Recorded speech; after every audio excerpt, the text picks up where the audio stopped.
The concert lights dim, the light sticks go quiet. You know the feeling. Oh, absolutely. The tension in the arena is just palpable. Exactly.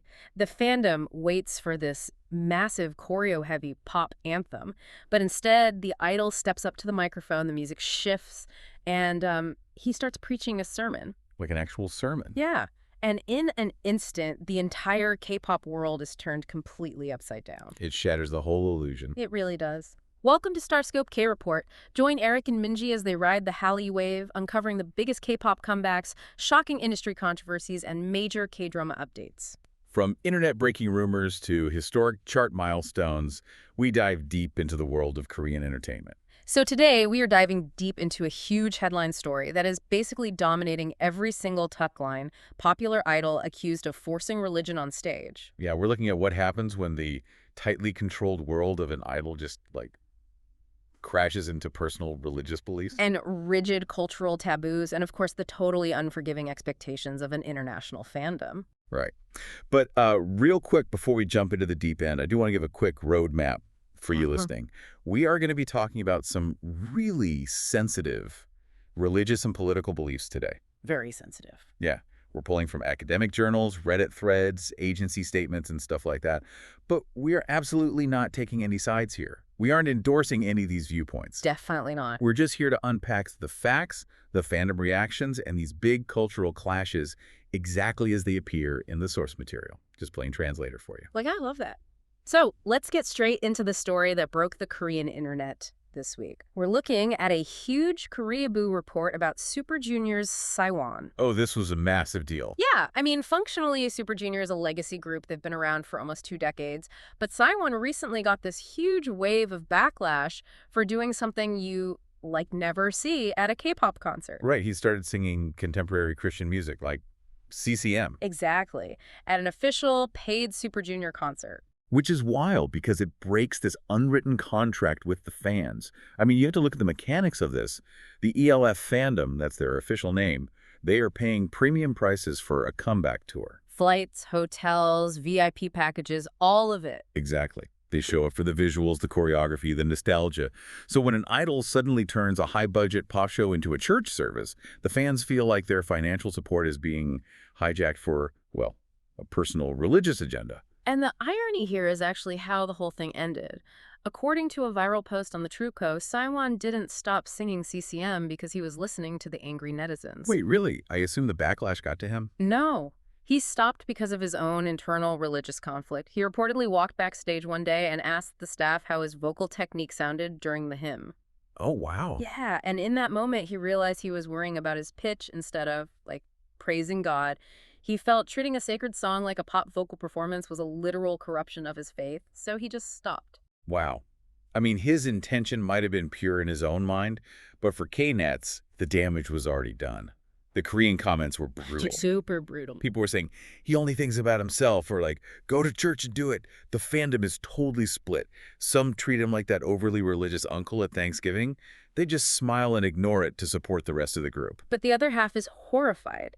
And that horror really escalated when fans started digging into his social media presence. Yeah, the social media stuff is where it crosses the line from a weird stage choice into full-on controversy. Right, because fans on Reddit have been chronicling what he posts to his millions of followers.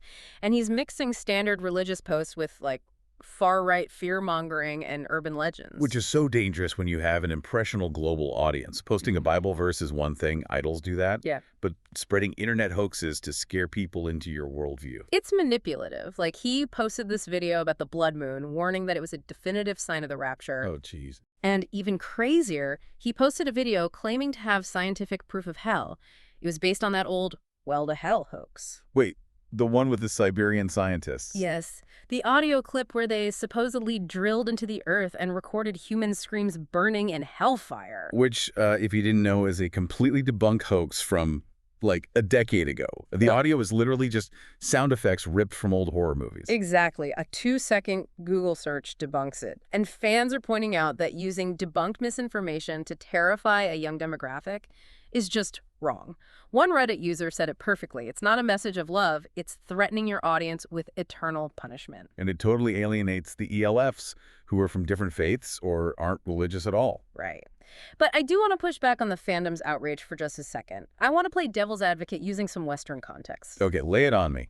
Is this really any different from American TV? Like, look at American Idol. Just a few months ago, there was this massive Reddit thread where viewers were furious about their Songs of Faith episodes. Oh, I remember that. Yeah.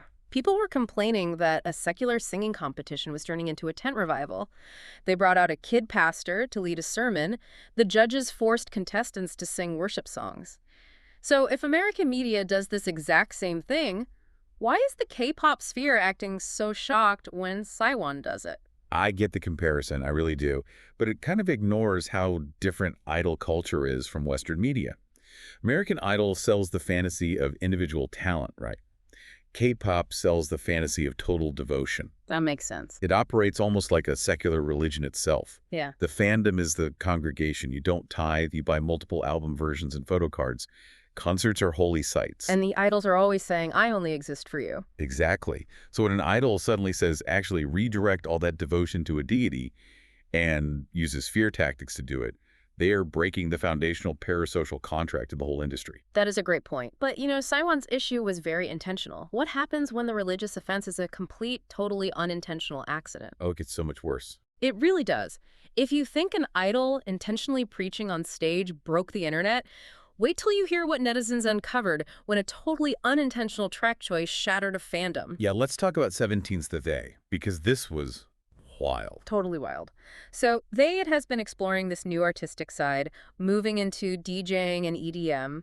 He was invited to close out the Med Festival in Nanjing, China, with a solo DJ set. And at first, Carrots, the 17 fandom, were so hyped, the production was massive, he was showing off new skills. It was great. Until it wasn't. Within hours, clips were going viral on TikTok and Twitter for a really dark reason. Muslim fans watching the live stream realized that one of the heavy rave tracks he played contained a sacred Islamic nasheed. Which is incredibly serious. A nasheed is a deeply respected vocal hymn. It's usually a cappella, meant to inspire spiritual reflection. Right, and the specific sample used was Salu Allah Lambiwa Zidu Salada, which is a hymn directly associated with the Prophet Muhammad and the Hajj season. You have to imagine the contrast here. You take this deeply sacred, reverent audio, and you drop it into a pulsating, strobe-lit club rave. It's considered a profound desecration. It strips all the sanctity away. Exactly. Muslim Carrots were heartbroken. Social media was just flooded with fans who were genuinely in shock, feeling totally alienated by an idol they've loved for years. But as always, the K-pop fandom became its own detective agency. Fans started digging, and they found a massive plot twist. The Tarot didn't produce the remix. Yeah. It was a pre-existing track called Where Are You Going by an artist named Matt Weasel. And from a technical standpoint, this is how the disaster happened. The original creator of the remix didn't properly credit or tag the religious sample in the song's metadata. Oh, wow. Yeah. So if you're a DJ building a festival set list, you're looking for BPM and drops. You hear some cool foreign-sounding vocals over a heavy bass line, and you have no idea those vocals hold religious significance for over 1 billion people. So he just downloaded it and played it, which sparked this huge debate about accountability. Half the fandom is saying, look, ignorance does not erase harm. If you're a global idol with a massive team, you have to vet every single second of your audio. But then the other half is defending him, saying it was a technical oversight, an honest mistake. They argue it's not fair to treat The8 like he intentionally mocked Islam. But the thing making this so much worse is the silence. Pledis Entertainment, 17's agency, and The8 have been on a complete media hiatus regarding this issue. No statement, no apology. And in K-pop, silence just creates a vacuum. If the agency doesn't speak, the most outraged voices on the internet will fill that space for them. Yep, the algorithm loves controversy. And if you love staying updated on your bias and how agencies navigate these PR disasters, make sure you're subscribed to Starscope K-Report. We've got even bigger scoops ahead as we wait to see if Pledis ever officially responds. Definitely hit that subscribe button. So connecting all of this, we really need to look at how different global markets handle this mix of pop visuals and religion. Let's talk about the DOLLA controversy in Malaysia. Oh, this is a perfect example of global pop ambitions colliding with strict religious morality. DOLLA is this super popular Malaysian girl group. They put out a music video for their track Question. The visuals had the members in, like, tight-fitting clothes in a retro diner, getting revenge on a cheating boyfriend. Which, by standard K-pop rules, is super tame. Incredibly tame. But Malaysia is a Muslim-majority country with state religious oversight. So the country's religious affairs minister, Naim Mokhtar, publicly intervened. Just stepped right in. Yeah. He stated that Muslim celebrities have to be good role models and their art needs to lead the youth toward good morals. And the agency completely buckled. They took the video down, issued an apology about respecting local culture, everything. And the local fans were furious. Because there is this massive double standard. International groups bring the Hallyu wave to Malaysia, wearing the exact same outfits, and the state does nothing. But local artists are forced to sanitize their image. It totally stunts their ability to compete on a global scale. It highlights this intense psychological tension between being a modern pop consumer and living with traditional religious realities. And there's actually academic data on this. Researchers published a study in the EUDL journal that looked at this exact dynamic in Indonesia. I love when we get to bring in the actual science. It's so fascinating. Yeah. They studied early adult Muslim K-pop fans to see how their level of religious devotion correlated with celebrity worship. How do you even measure celebrity worship? They used something called the Celebrity Attitude Scale, or CAS, and the results were wild. They found a significant negative correlation between religiosity and celebrity worship. Meaning the more religious you are, the less you worship idols. It's exactly. Fans with high religiosity entrust their lives to their faith. Their social and psychological needs are met by their local religious community, so they have almost zero interest in obsessing over a celebrity. Which makes sense. You don't need a parasocial relationship with an idol and soul if your local community is fulfilling you. Right. But the flip side is where it gets kind of dark. The study showed that fans with higher incomes, or those who are super entrenched in online fan communities, showed way higher, sometimes even pathological, levels of celebrity worship. Wow. Yeah. It suggests that hardcore fans are using the fandom to fill a void that maybe past generations filled with organized religion. And that perfectly explains why Siwon's controversy was so explosive. When he preaches on stage, he's short-circuiting the psychological reason those fans are there. He's basically telling his worshipers to go worship someone else. Spot on. But, and I have to bring this up, I need to challenge this whole framework of K-pop purity, because there's a massive hypocrisy when we look at Western pop. Let's talk about Madonna. Oh, I see where this is going. Just hear me out. Madonna has spent 4 decades weaponizing sacred imagery for shock value. During her 2006 Confessions tour, she staged a mock crucifixion on a giant mirrored cross while wearing a crown of thorns. Yeah, that made everyone mad. It enraged Catholic, Muslim, and Jewish leaders all at once. Or look at Justify My Love. She layered Revelation 2.9 over a heavy dance beat, and Orthodox rabbis called it incredibly dangerous. Right. But secular media praises her as this brilliant free speech provocateur. So my question is, why is Madonna celebrated for profaning religion while K-pop idols are held to this impossible standard of purity? It's a great question, but the comparison doesn't totally work. Madonna was rebelling against her own culture's dominant religion to liberate herself. K-pop idols are in a manufactured global export market. Any cultural friction literally hurts the bottom line. That's fair. The money's a huge factor. But also, there's this brilliant discussion on Reddit right now about Western fans having an Orientalist worldview. Oh, break that down for me. How does an Orientalist worldview show up in the fandom? It shows up as this super patronizing demand for compliance. Western fans treat these grown idols like ignorant children who need to be educated.